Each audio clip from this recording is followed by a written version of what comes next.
हे WhatsApp guys. तो यार कैसे तुम लोग।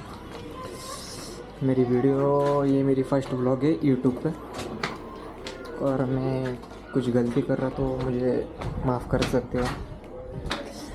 और आज मैं काम पर इसलिए नहीं गया क्योंकि मेरा काम छूटा हुआ है और 2 दिन हुआ छूटे हुए, इंटरव्यू के लिए मुझे जाने का है और जेब में पैसा भी नहीं है, किधर जाऊंगा मैं,